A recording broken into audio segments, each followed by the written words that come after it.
বাংলাদেশে হুজুগ এখন অভ্যাসে পরিণত হয়েছে।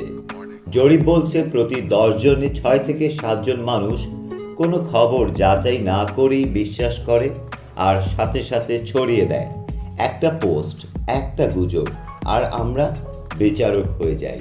ভাবি না, যাচাই করি না, শুধু হুজুগে ভাসি।